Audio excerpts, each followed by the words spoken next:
నమస్కారం. తిరుపతి జేటీవీ న్యూస్కు స్వాగతం.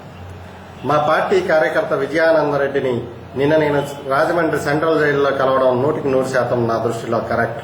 అది మానవీయ ధర్మం అంటున్నాడు చంద్రగిరి నియోజకవర్గ ఎమ్మెల్యే చెవిరెడ్డి భాస్కర్ రెడ్డి. తిరుపతిలోని ఓ ప్రైవేట్ హోటల్లో ఏర్పాటు చేసిన విలేకరుల సమావేశంలో ఆయన మాట్లాడుతూ, ఈనాటికి ఏనాటికైనా నేను కష్టాన్ని దేవుణ్ణి నమ్ముకుని ఎదగాలనుకునే వ్యక్తినే గాని తప్పుడు మార్గాల్లో వెళ్లేవాడిని కాదంటున్నాడు ఆయన. అలాంటి స్థాయికి నేను దిగజారితే ప్రజలు నన్ను క్షమించరని, మా పార్టీలో కానీ మా నియోజకవర్గంలో కానీ తప్పు పనులు చేసేవాళ్ళు ఎవరైనా ఉంటే ప్రభుత్వం బహిరంగంగా శిక్షించవచ్చని ఆయన చెప్తున్నాడు. అదేవిధంగా మా పార్టీ ఎలాంటిదంటే నా కుటుంబ సభ్యులతో సమానము. అందులో తండ్రి బిడ్డను ఎలా దండిస్తాడో అదేవిధంగా నేను నా పార్టీలోని తప్పు చేసిన వ్యక్తులను దండించడం నా హక్కని ఆయన చెప్పుకుంటున్నాడు. దీనిపై విలేకరుల అడిగిన కొన్ని ప్రశ్నలకు ఆయన సమాధానాలు ఇచ్చాడు.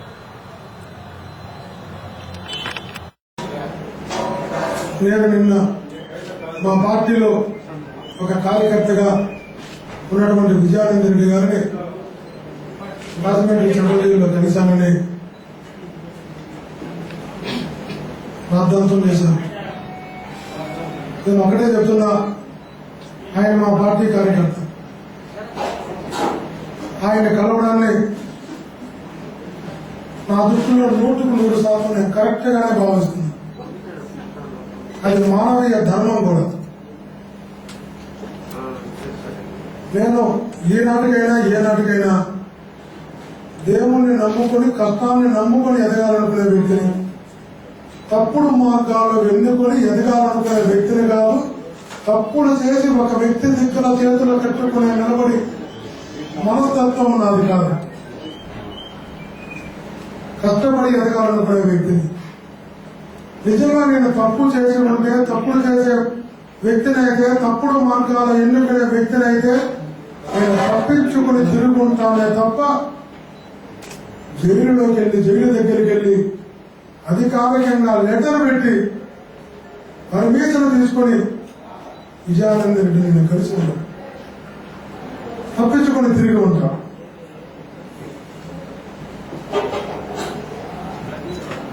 భవిష్యత్తులో కూడా ఒకటే మాట చెప్తున్నా, మా పార్టీ కార్యకర్తలు కానీ మమ్మల్ని నమ్ముకున్న వారు కానీ సెంట్రల్ జైల్లో ఉన్నా, సింగపూర్ జైల్లో ఉన్నా వారిని కలిసే తీరుతాం, మాట్లాడి తీరుతాం, పలకరిస్తాం. అయితే కష్టాల్లో ఉన్నప్పుడు పత్రికలు విమర్శించాయనో, ప్రతిపక్షులు గోల చేశాయనో నమ్ముకున్న వ్యక్తులను వదిలేసే మనస్తత్వాలు మాకు కావు. ఆ రకమైన శిస్తరకం వైఎస్ఆర్ గారి దగ్గర మేము నేర్చుకోలే. అట్లా భయపడి నమ్ముకున్న వారిని వదిలేసే పరిస్థితి వస్తే రాజకీయాలను వదులుకుంటాం కానీ నమ్ముకున్న వారిని వదలం. మరలా ఒక మాట చెప్తున్నా, విజయానందరెడ్డి కానీ మరెవరైనా కానీ నా కుటుంబ సభ్యులైనా కానీ ఎవరైనా కానీ తప్పు చేసుంటే అది నిజాయితీగా నిరూపణ అయితే మరొక్కసారి వాళ్ళు తప్పు చేయడానికి భయపడేలాగా వారికి శిక్ష పడాల్సిందే. ఇంకొకరు అటువంటి తప్పు చేయడానికి వనకాల్సిందే. ఆ రకంగా ప్రభుత్వం న్యాయస్థానాలు చర్యలు తీసుకోవాల్సిందే. మేము కూడా పూర్తి స్థాయిలో ప్రభుత్వాన్ని సమర్థిస్తాం. అంతేగాని తప్పును మేము ఎట్టి పరిస్థితుల్లో సమర్థించాం. తప్పు చేసిన వ్యక్తికి ఏ స్థాయిలో ఉన్నా శిక్ష పడాల్సిందే. తప్పు చేసిన వ్యక్తిని వదలమని మేము ఎప్పుడు కోరం. వారిని శిక్షించాల్సిందే. అయితే ఒక వ్యక్తి తప్పు చేశాడు కదా అని అతను జైల్లో ఉంటే ఇంకొక దగ్గరుంటూ మాట్లాడడానికి కూడా భయపడి పారిపోయే వ్యక్తి, తప్పు చేసిన వ్యక్తే పారిపోతాడు. తనకు కూడా అంత కడతారేమో కలిస్తే అనే భయం ఉంటే పారిపోతాడు. నేను చెప్తున్నా, ఈరోజు ఈనాటికి కానీ ఏనాటికి కానీ ఇలా ధైర్యంగా మేము ముందు నిలబడి మాట్లాడే మనస్తత్వమే నాది కానీ తప్పు చేశాను తప్పు చేసి చేతులు కట్టుకుని నిలబడే మనస్తత్వం నాది కాదు. పెన్ను ఉందను పత్రికలు నోరుందను అధికార రాజకీయ పార్టీలు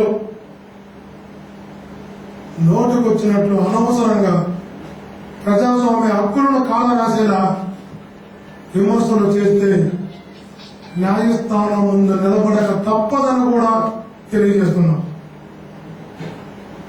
బాధ్యత గల అధికార పార్టీ ప్రతిపక్ష పార్టీని ప్రతిపక్షంగా చూడాలి తప్ప శత్రుపక్షంగా చూడకూడదు.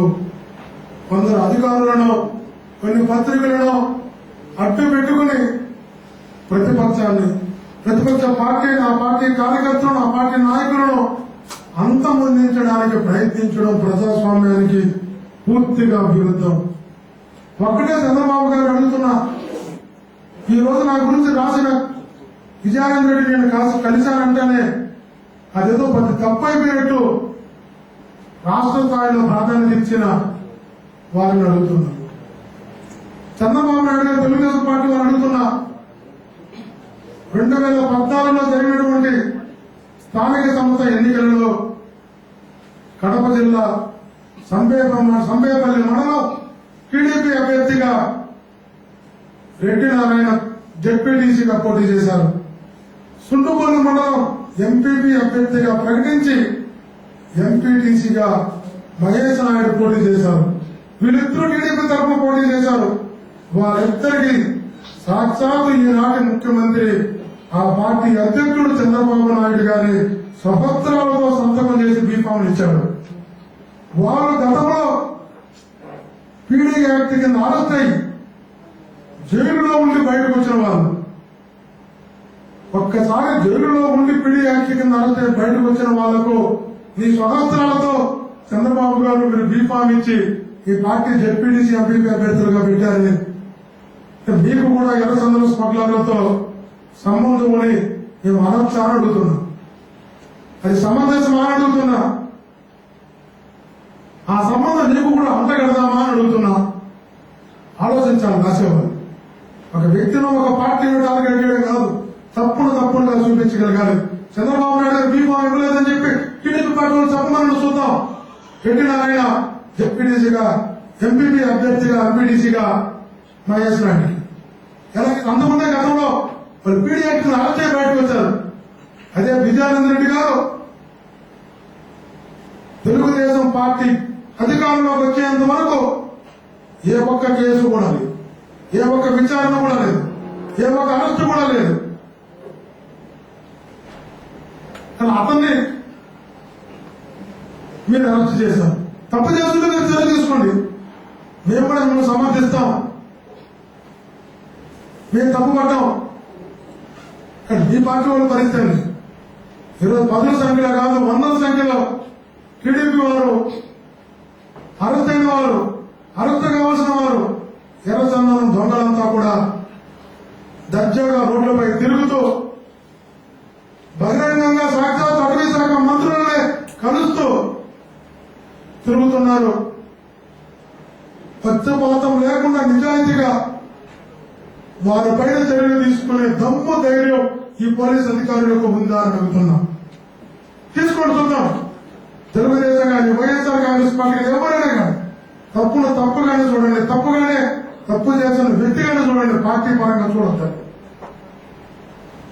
ఎర్రచందనం మన జాతి సంపద. మన జాతి సంపద అయిన ఎర్రచందనాన్ని కాపాడాల్సిన బాధ్యత ప్రభుత్వాలకు, పోలీసులకు కాదు, ప్రతిపక్ష స్థానంలో ఉన్న మాకు కూడా ఉంది. మన జాతి సంపదను కాపాడాల్సిందే. అటువంటి జాతి సంపదను స్మగ్లింగ్ చేస్తున్న ఎంతటి వారినైనా ఉపేక్షించకూడదు. ఉక్కుపాదం మోపాల్సిందే, శిక్షించాల్సిందే. మేము సమర్థిస్తాం. పక్షపాతం లేకుండా మన జాతి సంపదను కాపాడడానికి ఎర్రచందనాన్ని ప్రభుత్వం, పోలీసులు పక్షపాతం లేకుండా వ్యవహరించండి, మీకు సెల్యూట్ చేస్తాం. అంతేగాని ఎర్రచందనం ఒక ఆయుధాన్ని పెట్టుకుని, ఒక పీడీ యాక్ట్ అనేటువంటి ఒక ఆయుధాన్ని పెట్టుకుని తెలుగుదేశం పార్టీకి వ్యతిరేకంగా ఉన్నటువంటి ఏ పాపందులను వైఎస్ఆర్ కాంగ్రెస్ పార్టీ కార్యకర్తలందరూ తీసుకెళ్లి లోపల వేసేస్తాము అంటే, రాజకీయ కక్ష సాధింపజలకు పాల్పడతాము అంటే ఖచ్చితంగా చెప్తున్నా, ఏదో ఒక రోజు ప్రజా తిరుగుబాటు ఎదుర్కొనక తప్పదు. అధికారులైనా సరే, అధికార పార్టీ అయినా సరే అని హెచ్చరిస్తున్నా. తప్పుడు తప్పుగా చూడండి, కలవడం తప్పేంటి? నేను తప్పు చేసింటే నా మీద కూడా శిక్షించండి. అతను తప్పు చేశాడని మీకు విచారణలో తేలితే అతనికి ఉరిశిక్ష వేయండి. మీ చేతుల అధికారం ఉంది, న్యాయస్థానం ఉంది. తెలిసిన వ్యక్తిని కలిస్తేనే తప్పుపడుతున్నారే. బీఫామ్లు ఇచ్చావు అరెస్ట్ అయ్యి వచ్చిన వ్యక్తులకు బీడీఎక్ లో చంద్రబాబు గారు మీకు ఏ స్థాయిలో సంబంధం లేని సంబంధం అంటగట్టాలి.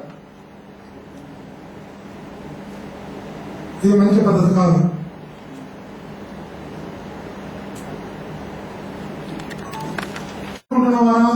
అంటే ప్రత్యక్షంగా బాధితురాలు మొన్న చంద్రగిరిలో జరిగిన మాటకు సంబంధించినట్లు భార్య చెప్పారు, వాళ్ళకి స్టేషన్ లో పెట్టున్నారు. అలాంటి వాళ్ళని మీరు స్టేషన్ చేయండి, అరెస్ట్ చేయకూడదు, బయట పెట్టాలి, లోపల పెట్టకూడదు, ఇట్లా పోలీసులను కూడా బెదిరించడం ఎంతవరకు సమంజసం? ఒకటి నిజం, తప్పు చేసి ఉంటే పోలీసులు శిక్షించాల్సింది. తప్పు చేసిన వారిని వదలకూడదు. పలకరించడం వరకు మా బాధ్యత రాజకీయ పార్టీలుగా. తప్పును మేము సమర్థించాం. తప్పు చేసిన వ్యక్తి మరొకసారి తప్పు చేసేలా, తప్పు చేయడానికి భయపడేలా శిక్ష పడాల్సింది. మీరు అబద్ధపు మాటలు మా దృష్టికి మీకు ఎవరు చెప్పారు?